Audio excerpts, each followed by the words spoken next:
Welcome to the informational overview briefing presented by the Kansas City Jet Club.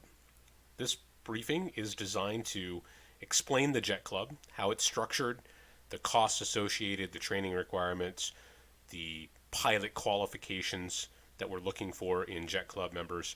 For people that think they might be interested in the Kansas City Jet Club, would just like to know more, or would like to just understand the state of where we're at in putting this thing together.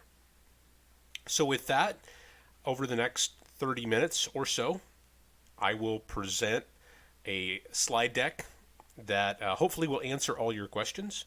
And as a webinar, I will see questions that come in, and feel free to type those out to me and I'll try to answer them. I will try to get through the presented slides first and then take questions at the end. But if something comes up along the way, feel free to just go ahead and send me that note, and I'll answer it when I can. So I am Jeff Schultz. I am the club founder of the Kansas City Jet Club. I'll talk a little bit about me and my background coming into this. But I guess what I'll do is I'll start off by saying, what is the Kansas City Jet Club? Well, in summary, the Kansas City Jet Club is a shared ownership club for pilots who wish to fly a SubSonex personal jet. And we'll talk about more about the SubSonex itself. So what you see here is the factory prototype. This is prototype number 2, JSX2, there for Sonex Aircraft in Wisconsin. This is their flying prototype, and you probably have seen this particular jet flown by Bob Carlton. He flies it in a number of air shows around the country. He flies it at the big Oshkosh Air Show, AirVenture, each year.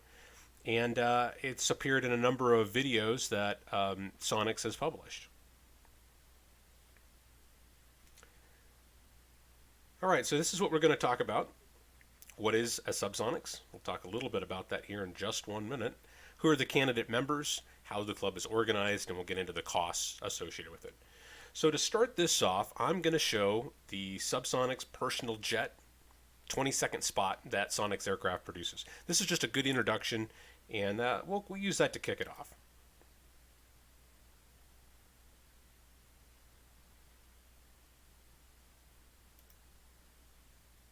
The dream is real, a truly affordable personal jet aircraft. The SubSonex Personal Jet Kit is priced at only $42,000. Kit plus engine is still under $100K. Add instruments, upholstery, and paint and you're flying. It's time to put your money where your bucket list is. Learn more at sonexaircraft.com.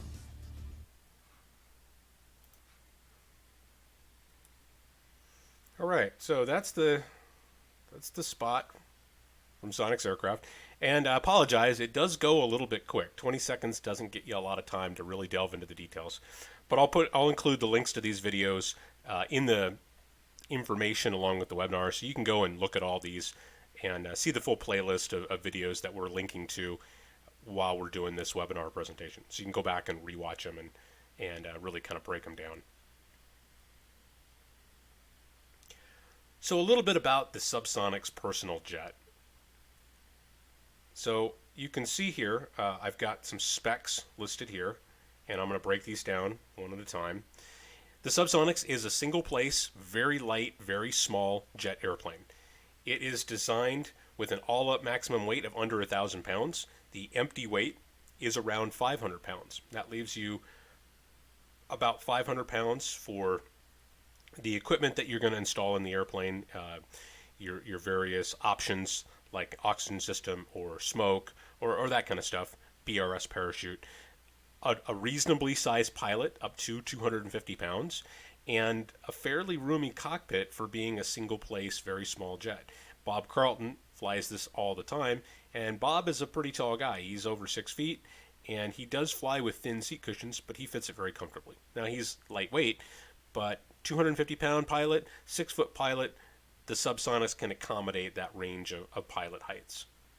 Likewise, for smaller pilots, you would use different cushion thicknesses to adjust the seating position, and so the smallest size pilot I don't think is going to be a problem if you're over 5 feet. The SubSonex is a turbine-powered airplane. So as you can see, it uses the PBS TJ 100 turbojet engine. That is a small, approximately 40-pound turbojet engine. It runs on Jet A or JP8 or all those aviation jet fuels. It's not a hybrid blend of anything. It's very conventional in the design and operation. It spins up at normal RPMs that you would expect. So unlike some of the model airplane jet engines that spin at 150,000 RPM, this is in the normal range that you would expect a small jet engine to turn. And it produces in various configurations between 200 and maybe about 400 pounds of thrust. The particular variant that SubSonex aircraft uses is designed to deliver 250 pounds of thrust. The speeds of the jet, it has a low stall speed. With that rectangular wing, it is very well behaved, and it cruises in the 200 to 240 mile per hour range with a max speed and level flight of around 300 miles an hour. It has a 40-gallon fuel cell, which is good for about 2 hours of duration, and that'll get you about 400 miles of range. And the jet is highly maneuverable and very aerobatic. And as you'll see in some of these other videos, Bob Carlton, again, at this air show company, Vertigo Air Shows, flies the SubSonex all over and does some really, really cool, really interesting maneuvers that you don't normally see jets doing. Best of all, and this is really why we're here, is that this is not a complicated, expensive, very specialized jet. There's been nothing else like this. A regular private pilot with a decent amount of experience can fly this. You can even fly it with basic med. And you fly it using a letter of authorization, or an LOA. And I'll talk more about that, but an LOA is essentially a type rating for an experimental airplane. So I'm going to show the second video here. We're not going to watch the whole thing, but this is some air show video of Bob Carlton. It's actually as he's practicing for his upcoming air show. He's working on getting his maneuvers ironed out.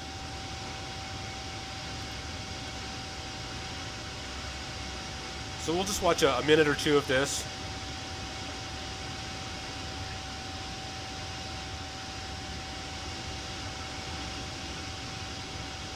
This is the view from inside the cockpit.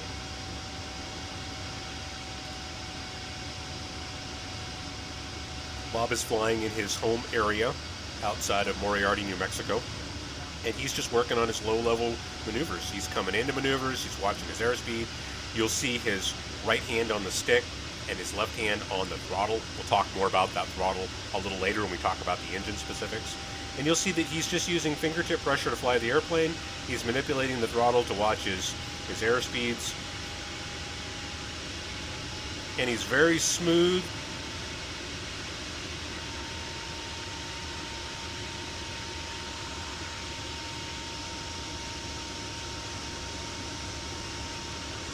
The jet really grooves, and it's wonderful to watch. And from the people who have flown it, they say it's just the most fun to fly that you could ever have.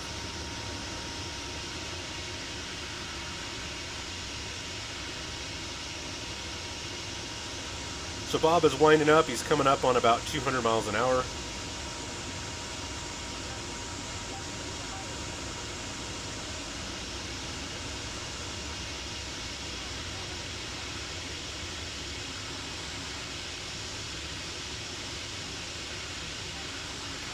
I'm going to skip ahead here and we'll get into some of his maneuvers. And again, you can go back and rewatch this full video.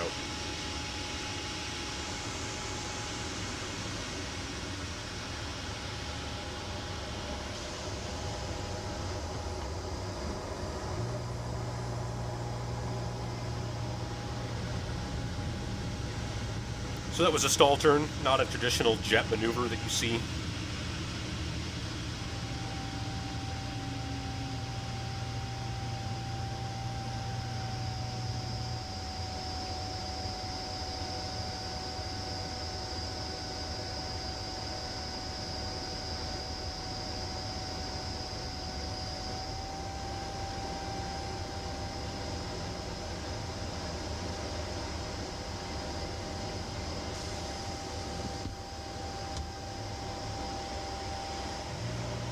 So he slowed down, now he's accelerating back down in a down line, and he's building up energy for his next maneuver.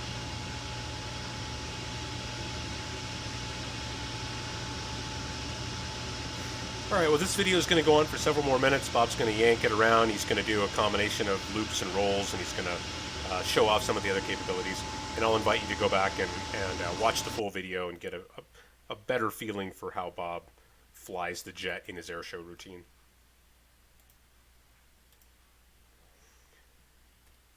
All right, a few stats on the SubSonex, and this is right off of Sonex Aircraft's website. You can go there and find all these stats and more information.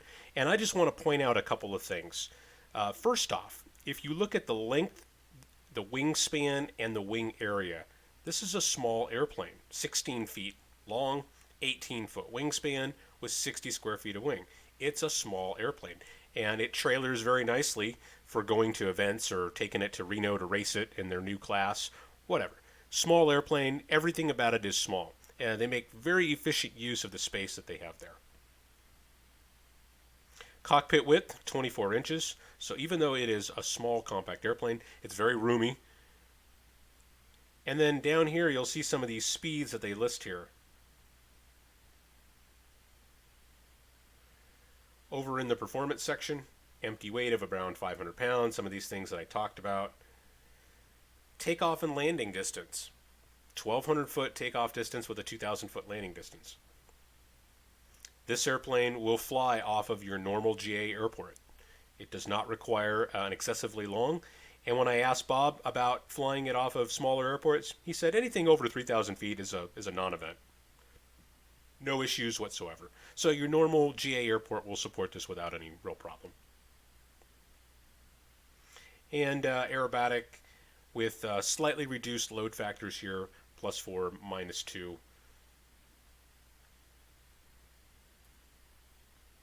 All right, so that brings us to really the meat of this presentation, which is really designed to send one very clear point. The average private pilot is a perfect candidate to become a jet pilot. And the ideal club member, really, it's a pretty low threshold. So first off, this is an experimental jet. It's a kit-built airplane. We are going to build the kit into our flying club airplane. And as such, it will be operated as an experimental amateur build. So an ideal member is familiar with experimental aircraft, the operating limitations, the rules for experimental aircraft, or at least is not closed to learning more about that. They are a private pilot with at least 500 hours of pilot and command time, and they're really looking for that jet experience that you just can't get anywhere else. You're looking for that thrill-seeking, adrenaline rush, just really interesting, cool performing airplane. You're not looking for an airplane that you're going to load up the family and go to Aspen to go skiing. It's not a family cruiser. It's not really a traveling and cross-country airplane. It is a race car that you're going to take out and just have a ball flying. So if you have the primary airplane covered, maybe you have your own experimental, maybe you're flying in a flight club out of a Cherokee or a Cirrus or whatever, and you've got that part of it covered, and you're really looking for another experience you want to add to your flying. And you're thinking, maybe I'll buy a fun airplane like a Citabria, or maybe I'll build a low and slow, I'll build a Pete and Pole or something like that, maybe an ultralight, and just do something to complement my existing flying. For prices that are not much different than all those other things, you can get into the Jet Club and you can add Jet Pilot to your list of aviation activities. And then lastly, the ideal pilot will have completed the FAA-approved transition training, and we'll talk all about that, and you'll see that that is not an obstacle. It is a proven path that just about any proficient pilot can do quite easily. The jet itself, the SubSonex JSX2, our jet is going to be built from a kit. Sonex Aircraft is making an advanced quick build kit where most of the construction has really been done for you at the factory. They build it in their workshop using factory personnel, and it's built straight and true and properly. And when it arrives to a customer, they do the finishing work. They close up some of the structures, they build some of the structures that are still required to be done by the builder to get the amateur built status. They install their systems, their instruments, the gear, the engine. They run the wiring and the fuel systems to the engine. And that's pretty much it. It's a very efficient airplane to build. So I have estimated, based on past completions, a construction budget of $130,000. Now that's a generous allocation for instruments, for systems, for paint, for a BRS. The basic price is under $100,000 for the kit and the engine itself, and that leaves another $35,000 for all those other accessories. It can be built in under 1,000 man hours, so a single person working on this might do it in a year or possibly a year and a half. A small team of people can do it in under 6 months. And certainly a club with good member support, 6 months is a very reasonable target from the time we receive the kit to the time that we are ready to fly it. Our jet will be registered as an amateur-built experimental. That's important because other jets that fall into this type of thing many times are registered as experimental exhibition. And the exhibition category carries some additional limitations in how you maintain it, where you fly it, how you engage the FAA. An amateur-built experimental, once it completes its test phase, it flies very much like any other standard category aircraft. And so you have the most flexibility in how you operate it. And that's how our jet will be operated. As a result of being amateur-built experimental, the club, or specifically one of our club members, will be designated as our maintenance chief, and they will receive the repairman certificate. And what the repairman certificate allows you to do is for that person to conduct the annual condition inspection.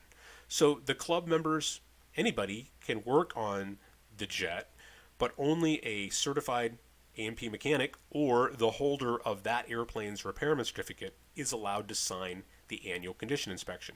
So we will have that as a club in-house, and we'll be able to reach out to maintenance professionals when we need their help, but for all the normal stuff, we're going to be able to take care of it all in-house, and that's really going to be key to controlling our costs. A few pictures, just if you haven't seen the SubSonex, there are a number of customer-built examples that are out there flying, and they're putting some really nice paint jobs on them. So you see up here in the top center, this is John Corneal. He was the first customer-built Sonex to fly, and he is flying very happily in his, and a handful of other airplanes that are scattered all around. We've got SubSonex that are flying in the Denver area. We've got them in the St. Louis area. And then the factory prototypes flying in Wisconsin, Bob Carlton flying his out of Moriarty and all over the U.S. in his air shows, and a number of other things.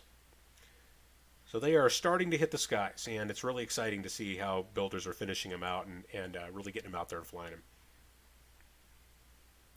Just a smattering of photos off of the website. Sonex publishes some detail photos, and it's just to kind of give you a sampling of what this thing looks like. You'll see a couple of pictures here for landing gear. These are custom machined and produced landing gear, the nose gear and the main gears. They're all produced by Sonex in-house. They're very lightweight, very robust, and they're continually refining them. Along the bottom, you'll see some cockpit photos and just a good overall cockpit shot showing the seat and the controls. Again, it's a side stick for the stick and another side stick on the left hand for your engine controls and some of the other accessory controls that are there as well. And then on the far right over here, this is a good shot of some of those engine controls. And this box right here is the interface to the jet's engine computer, where you ask the engine computer to produce a desired level of thrust. The thing that's really neat about that is that the computer will take the position of the thrust lever and it will try to deliver what the pilot is asking of it. So if you're asking for full power, the engine computer will try to deliver it to you. But if it can't, because of an operational reason, because of a temperature or a rate of changing RPM, the computer will work all that out and only do what is safe and deliver the performance that won't damage the engine. Really lightens the workload of the pilot. A few comments about the aircraft itself. Everybody raves about how well the SubSonex flies. They say it is very, very mild. It is responsive but not twitchy. It just grooves in the corners. They say it's very precise. It goes where you point it. And that it is smooth. As soon as it comes off the ground, the wheels start to slow down and you get the gear sucked up. It just goes dead smooth. And very much like a glider where there's nothing in front of you blocking your view. You're not looking through a prop. There's no vibration from the engine. The noise and activity of the jet engine is well behind you, and so it just sort of disappears from view. Very smooth, easy, and responsive. And when you talk to Bob, who has done a fair amount of flying as part of the transition training program, Bob will tell you that it's easier to fly than many airplanes because there's just not that much to do. The systems are simple, the wing is incredibly well behaved, it uses a rectangular platform wing, and it has a very, very mild stall behavior to it. And it flies a lot like a Sonex. If you have flown and enjoyed the characteristics and sporty feel and low drag feeling of the Sonex wing, you'll love the SubSonex. It is very similar. It has a 17-to-1 glide ratio. And so when we talk about transition training, we will replicate that very good glide ratio using a jet glider. And I'll talk to that in just a minute here. In the transition training program, much of the training is not about how to fly a jet. It's really about systems and energy management. Now, the SubSonex has an advantage in that there are not very many systems that you have to really worry about. So it's easy to cover all that. And most of the engine systems are highly automated and very easy, low workload on the pilot. Energy management, this is a small lightweight jet, and so that has its own unique feeling in the SubSonex compared to a larger business jet or something like that. There's really no comparison in that aspect. Some of the principles are the same, but it's greatly simplified just due to the size of the airplane itself.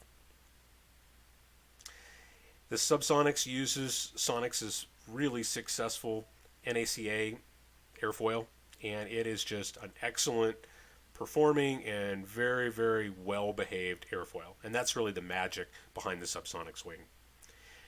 And lastly, there is a group of pilots that are working very hard to establish a new jet racing class at Reno. They want to start this in 2019, and their goal is to have a field of perhaps as many as 6 SubSonex that are going to fly on the short course, the close-in Formula One course that the crowd will be able to watch.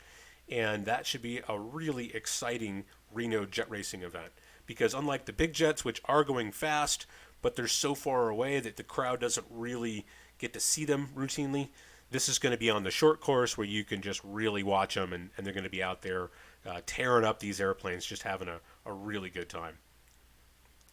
On the speeds, you'll see there on the left, these are speeds that are familiar to any GA pilot.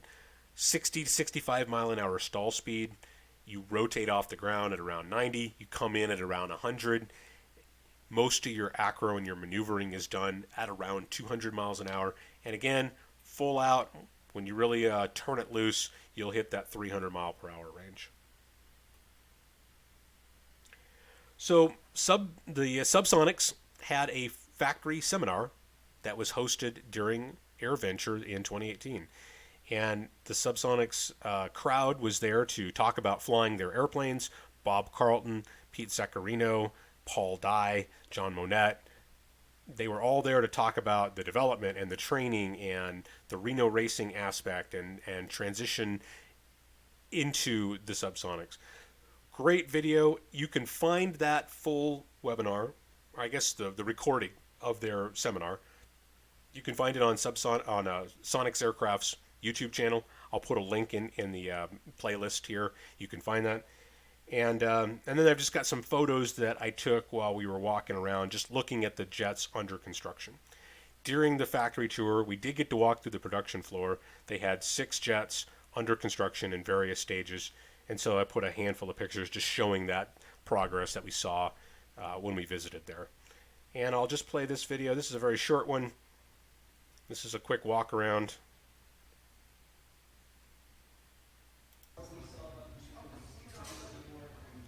This is an informal just walkthrough, and you can see the various jets under construction. It's Tom Larkin's jet in the background there. The main pedestal for the PBS engine. Now it ties into the structure. There's the main wing spar that the stub wings are going to attach to.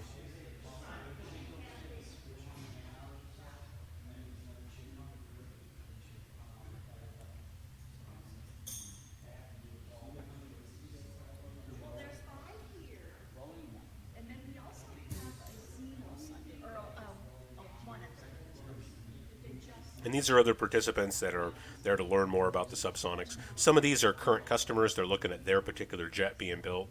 Others are potential buyers. And I believe Sonex even sold one or two at the seminar from people who really wanted to get a final look before committing. I know Sonex has a backlog.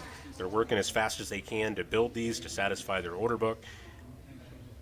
So our jet will be built in the next batch.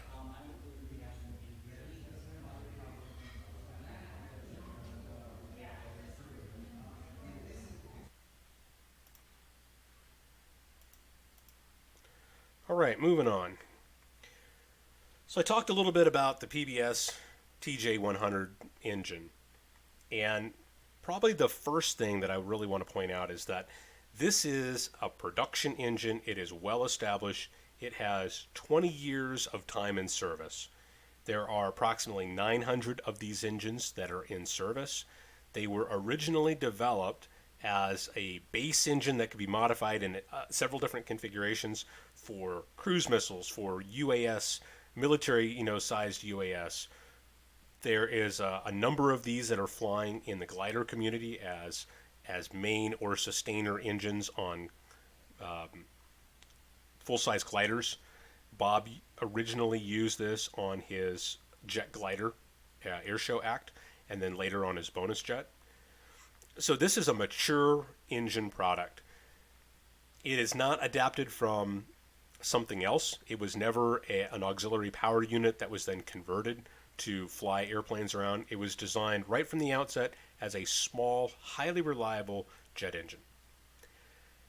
PBS is based out of the Czech Republic, and they do all the assembly and overhaul right there in their factory. It has an excellent track record. They have a great turnaround time. When you send them a jet engine that's ready for overhaul, they will tear it down. They will perform the work that is needed, and they usually have a 2 or maybe 3 week turnaround time when it's time to send that thing back. Now, you'll see this bottom line here, overhaul 300 hours. Now, that is an estimate. PBS is a little bit, I don't want to say evasive, but a conservative on how they rate their overhaul time, because a lot of these engines are producing various power outputs, and the harder you work the engine, the sooner PBS recommends you overhaul it. So that 300 hours is a planning factor. It's a little hard to say how that's going to work out. That number has been supported through Bob's own examples, and that's what he told me would be a good planning factor. But just recognize that that's based on some other things. What I do want to point out is it is not a very insanely low TBO. So if you look at a model airplane jet engine, those have overhauls that are in the 25-hour range. If you look at some of the engines that have been used in the BD5, the jet version of the BD5, those might have 100-hour overhauls. We're not in that category. We're going to get more time in service out of the TJ100. And is it going to be 300 hours? Is it going to be 500 hours? Well, we're going to be able to refine that as we get a little more time flying in the SubSonex. The engine is highly automated, like I talked about. The computer handles everything from the startup to the management of the engine to how much thrust it will deliver. It will compensate for altitude and all those other atmospheric conditions. And it will control the cool down and shutdown procedure. So when you start, you move the thrust lever to the start position, and it goes to its automated start routine. When it's time to shut it down, you move it to the shutdown, and it goes through a cool down procedure, and then it shuts down when it's safe to do that. It has a 5-minute limitation for 98% or higher thrust, and at that full power rating, you're burning about 31 gallons per hour. And then it has a 30-minute rating at a slightly reduced thrust rating of 92%, and that drops the burn down to around 17 gallons per hour. And below 92%, that's in your you can run that for extended periods of time at something less than 17 gallons per hour. So we call it about 16 to 18 gallons per hour when you look at an average flight, averaging over the startup, the taxi, the takeoff, the cruise, the descent phase where you're burning less, and then the return taxi. We're using that 16 to 18 as an average, kind of a block-to-block fuel burn rate for all of our calculations. And as you would expect, it does exceptionally well at high altitude. And so when you're cruising at 15 to 17,000 feet, you get lower fuel burns and you get excellent cruise speeds. And the SubSonex offers an optional installed oxygen system exactly for that reason. The photo there's a good photo of the engine itself. And there are, again, different housing configurations. So you might see one with some slight cosmetic differences depending on the exact variant of it and what it's going in. And then there's a good example of some of the UAS or the cruise missile or the simulators that have been using the PBS engine for the last 10 or 15 years. All right, moving on to the transition training. So like I said, there is an approved transition training program that a pilot will go to that will result in getting their letter of authorization.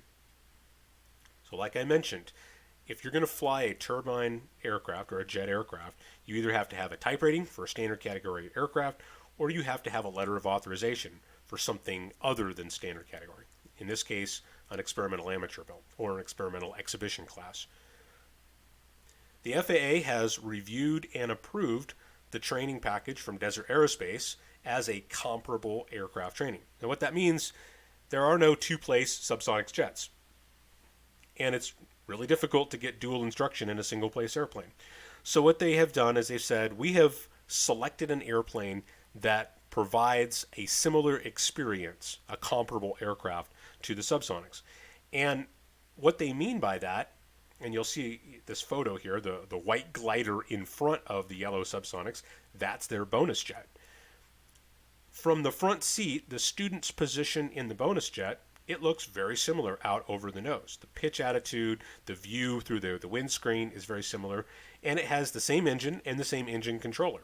And so when you're sitting there in the front seat of the bonus jet, it feels very similar to when you're sitting in the front of that SubSonex. Likewise, Bob has figured out how to fly the jet so that it simulates the approach speeds, and it's pretty simple. What they do is they put the spoilers out, and that gives them that 17-to-1 glide ratio, so you can make approaches to simulate a SubSonex coming in. And the speeds are really similar. Now, it's not going to be sporty and nimble and maneuverable and aerobatic like the SubSonex. It is a glider. It's got long wings. So that aspect of it is going to be a little less than what you would find. But the way you compensate for that is you go fly a regular Sonex. And it will have a very similar control feel. It'll be sporty and responsive. And so you go get your Sonic-specific time in a Sonex, and you get your jet-specific time in the bonus jet out at Desert Aerospace. And combined, you have your FAA-approved comparable aircraft transition training, and that's how you're going to get your LOA. So to take this, again, you need to be a private pilot. You need to have a valid medical or be flying under basic med. You travel out to Moriarty, New Mexico, and you attend their 2 to 3 day transition program. And in those 2 or 3 days, you're going to fly several flights in the bonus jet. You're going to talk about management of the systems and the engine. And you're going to fly with an instructor simulating approaches and go-around procedures and managing the engine, getting a feel for the energy retention and the spool-up time on the engine. And then when you're done, when your instructor feels that you are competent and ready, then you are going to get a temporary checkoff so you can do solo practice. Now, I put 5 hours of solo practice, but that's just an estimate.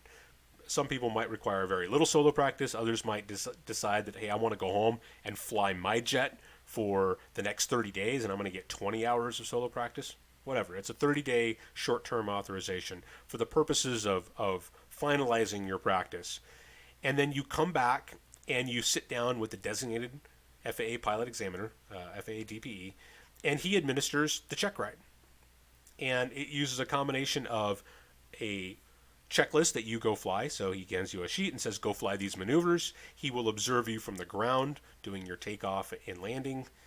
And then he will install GoPro cameras in the SubSonex to record your in-flight maneuvers. And then when you get back, you'll review that footage. And then assuming successful completion, he will issue your permanent LOA. That whole process is somewhat unique Every person is going to be a little bit different. They may desire more solo practice, more time with the instructor in Moriarty, but in general, I'm putting about a $5,000 price tag on it. And I think this is a conservative estimate. I don't think it'll go much over this, and I think most people will probably be under this. So $2,500 for the program with Bob in Desert Aerospace. Another $1,000 for your solo practice, your check ride fee to the DPE, and then assuming you have to travel to take yourself to Moriarty, I put in a budget to travel out there possibly twice, one to go out there for your initial training, and then a second airfare allocation to either go back out there and link up with the DPE or to bring the DPE to you and your location. Put all that together, and that's where you get the $5,000 budget for transition training. There's a video here. We're not going to watch this video. I invite you to come back and check it out after the webinar is over. And it really talks about the transition. AOPA's Dave Hirschman did a really good job of showing what the transition training consists of and showing some footage of going through that. Now, the club itself, the Kansas City Jet Club, is organized under the Limited Liability Corporation rules. It's incorporated in Missouri, and it's run as a regular for-profit LLC. And you might ask, well, why are we doing that? Well, running it as a business has several advantages. First off, a member is going to buy into the club. This is an equity club. The members own the company. They own the asset, or in this case, the jet. So that has a really advantageous setup, because when a member decides that they want to leave the club, they sell their interest in the LLC, and their share of the club and the aircraft goes with it. It makes it very easy to get out of the club. You sell it to another interested member. The membership is capped at 10, and I expect that there will be people who are going to want in that are not going to be able to, and there may be a waiting list for people that want to buy in. Of course, this is open to negotiation. We can reevaluate the number of members if we think we need to expand that. That's all stuff that the club itself can decide on, but initially 10 members. And like any other flight club or LLC that's a flight club that's using an LLC structure, we have some required documents. We have our articles of incorporation and our operating agreement. Those are our legal documents that control how we operate as a business. You might hear that referred to as bylaws. Corporations have bylaws. The LLC is a more flexible structure, and so we don't necessarily have bylaws. We have the operating agreement. But it's essentially the same type of document. And then we have our club operating rules, and this is what we're going to do, how we're going to manage the airplane, how we're going to resolve disputes and billing, and all the day-to-day operating rules of the club itself, not so much the legal structure. So those are the documents that the club will generate and maintain based on member approval. And those are done, they're in place, that piece of it is already done. And then the last thing, which I usually get a question on, is wouldn't it be better to do a nonprofit? Well, yes and no. If your goal is to grow a nonprofit flight club and you want the nonprofit to get better and stronger and healthier, and you're going to have people that are going to donate into the nonprofit in order to support that goal, then yeah, a nonprofit does reduce some of the tax liability and has some beneficial structural uses like that. But we're not doing that. We don't necessarily want to grow the status of the club. We want to protect the members' interest in the members' asset. And so we run it as a business, and it makes it easy to get in and get out. And all of our investments in it will have a tax implication. And if we manage our business correctly, we will be balancing the books where we're not going to have a large deficit nor a large surplus. That's the goal of how to run this. So when we look at just the cost overview, so we have a couple of options as the members. And I'll just point these out because these are discussions that will happen down the road. But it's designed to be a buy-in cost. So as an equity club, the members raise the capital to go buy the airplane. Well, it's a bit difficult to raise the entire construction budget right up front. So the preferred option is that we bring a portion of the money required, a portion of that $130,000 budget. We bring that in cash. Each member does a $4,000 buy-in, and that gives us our initial starting capital. That pays our startup fees, and it allows us to secure a loan for the remainder of the kit and the engine and the rest of the construction. Now, could we change that? Of course we could. If we, the members, decide that we'd rather just pay cash, we can do that, and then we won't have to finance the airplane with any sort of, interest terms that we'll do. However, financing is available. So we put 30% down, or that $40,000, and we get terms that you might expect to see from a financer. And then that, using just some rough planning figures, that will generate a loan payment that the club will be responsible for to pay off that loan over the life of the loan. We will take that loan payment and divide it up, and that will be prorated back into the member dues. So that's how that financing is going to work. The dues will cover the club's fixed costs, including our hangar, the insurance on the aircraft, the maintenance, all of our admin fees like our scheduling software and our tax prep fees and those type of things. And so when you put all that together, and you can see my numbers there of $3,000 for hangar and $4,000 for insurance and etc., and you divide that over a 10-member club, it comes out to about $90 a month in fixed costs. The way we structure the club, we have the operating costs where the fuel burn of the airplane, again being highly variable, the fuel burn is one of those variable costs that we are going to account for, and then using the 18 gallons per hour average that I talked about and an average price of $3.50 a gallon for Jet A. That's a little on the low side, but that's what it is. That's the cheapest in the Kansas City area. That works out to $63 an hour in fuel. The other variable cost is the maintenance reserve and the maintenance fund on the aircraft. That $2,000 a year maintenance fund works out to about $68 or $70 per hour when you add in all those costs. So when you just kind of take all these costs and you run through a summary, this is what you get. First off, you have the buy-in for the club member at $4,000. You have the training at $5,000. You have the club dues, that $90 in fixed cost, plus the additional loan payment cost that gets added to the monthly due of totaling $210 per month. You have the aircraft rental. Now, this is a dry rental rate. You have to buy your own gas, and that incentivizes good fuel discipline, because if you burn a lot of gas, well, then you're buying the gas, and the club doesn't have to try to account for people that burn more than the next pilot does.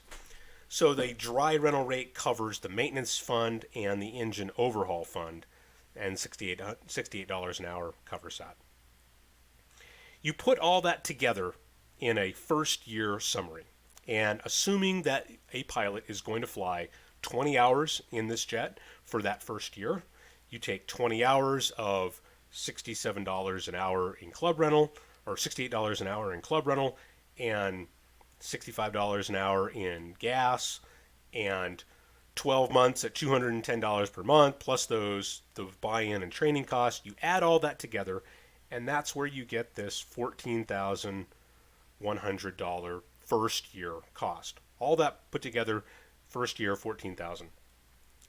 For subsequent years, year 2, 3, and going on out, you don't have that initial buy-in, you don't have the training costs. So those two big ticket items drop right off, and you drop down to sort of the steady state costs of what's it going to cost to fly this thing, again assuming that 20 hours per year.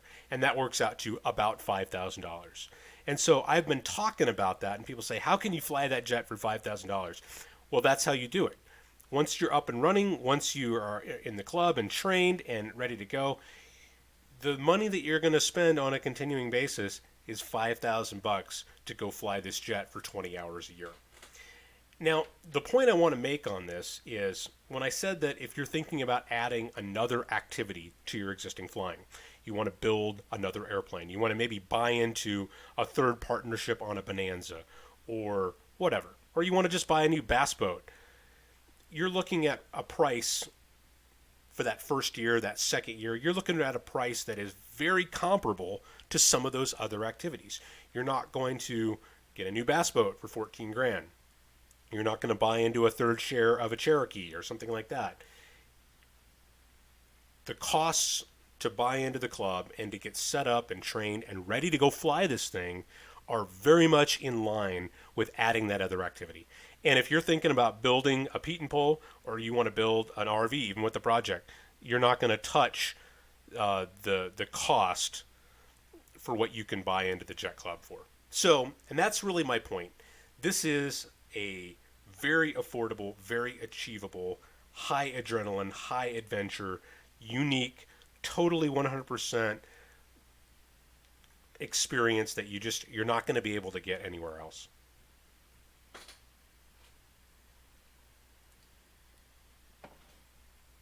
All right, so I guess to wrap all this up, these are my final thoughts, and you can read them right here. The Jet is a mature, proven, well-established product. They are delivered and in the hands of customers. Sonex Aircraft is stable and cranking out new kits to fill orders. They are filling their order book as fast as they can. And it's a well-supported airframe.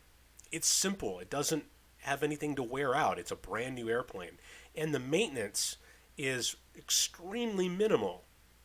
Talking to all the current jet owners and trying to put a number on the annual maintenance budget, they all basically said, well, we really don't have any annual maintenance expenses.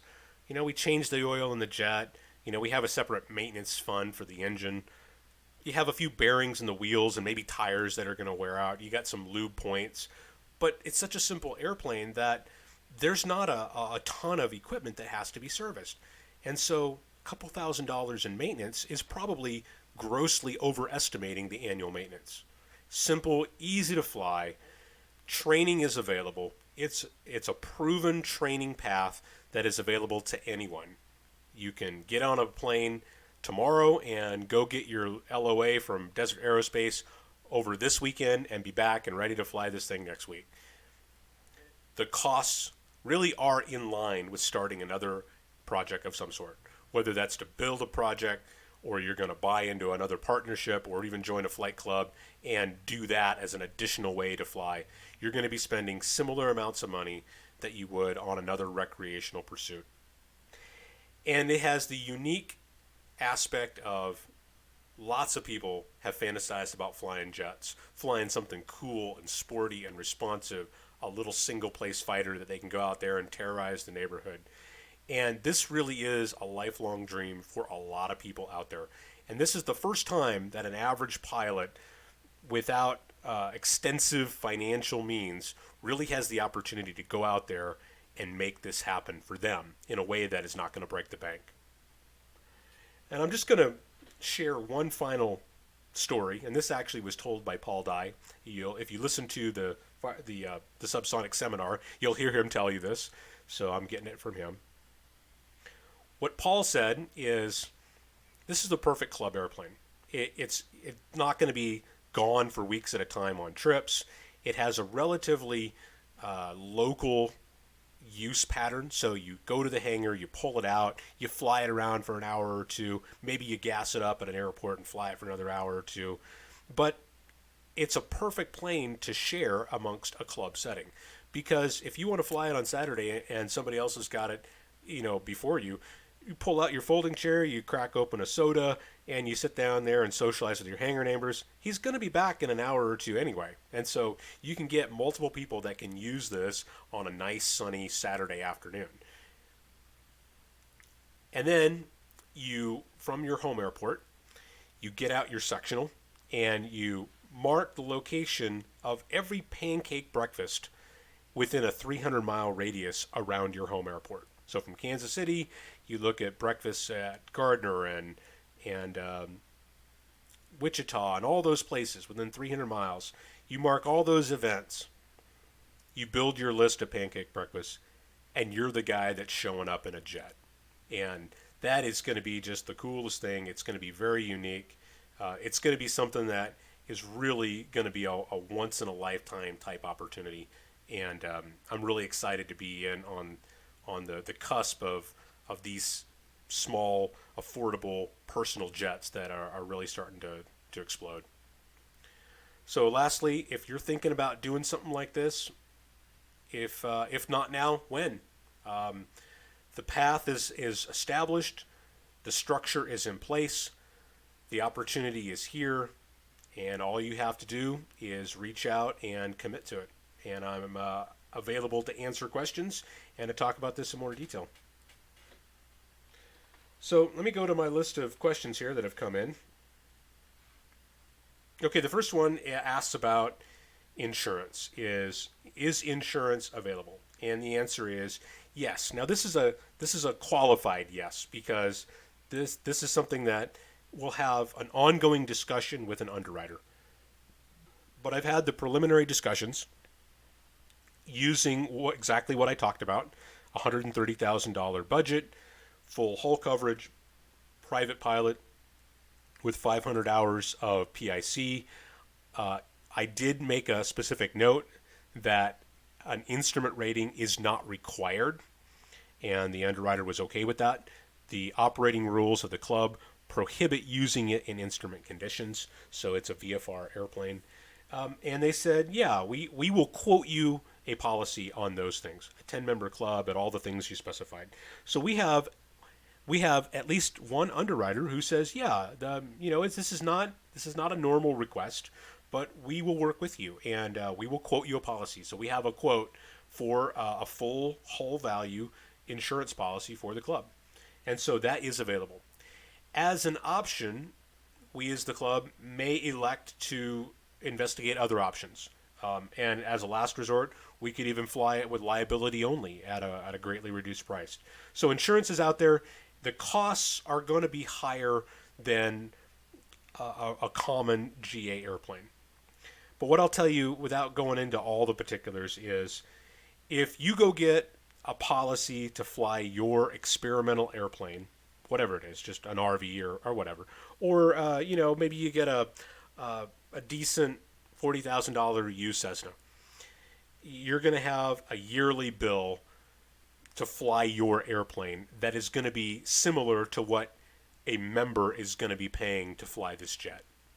So it's not going to be $100 for the year to go fly the jet, but it's not going to be something that you're going to be unfamiliar with if you own your own GA airplane or experimental amateur boat. Okay, another question asking about transition training for experienced jet pilots, and I'll just simply say that this is very much a discussion back and forth. The FAA does require you to have an LOA for the subsonics.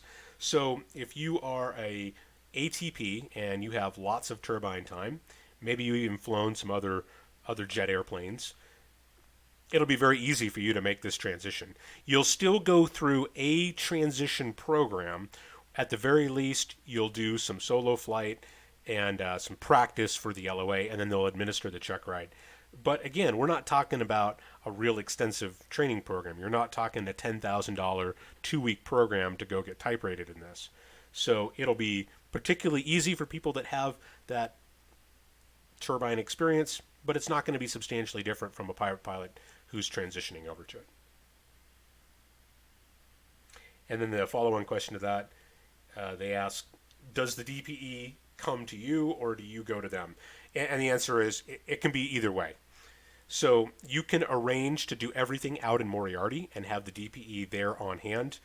You can say, hey, I'm going to spend a week out there and I'll do my transition training on the first couple of days. I'll practice over the next couple of days and the DPE will meet me there on day 5. And that's fine. People have done that. Or you can come home and practice on your own in your own jet and then bring the DPE to you or work some other agreeable solution out. It's very flexible. There is a single DPE that's doing it right now, although I'm sure that others could be brought in it. Moving on, who will build and maintain the jet? And we will. The club will build it. So we're going to buy it just like any other experimental customer. We will place an order for a jet. We will receive that at our club hangar on the airport, and the membership will build it. We will have a collective effort to put this thing together. Now, some people are going to be really jazzed and really into the building. Other people are going to have less interest, and that's okay. As a club, we're going to do it as a club, but that doesn't necessarily mean that everybody is going to be working on the same tasks equally. And so it'll be a non-event, and I can tell you, having built multiple airplanes myself, the building process is a ton of fun. It's very rewarding, and when we're done, we're going to have an awesome airplane that is well built and safe and ready to go out there and give us years of enjoyment.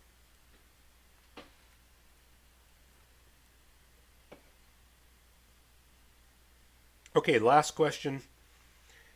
It's what type of airport is required? And I talked about this in the takeoff and landing.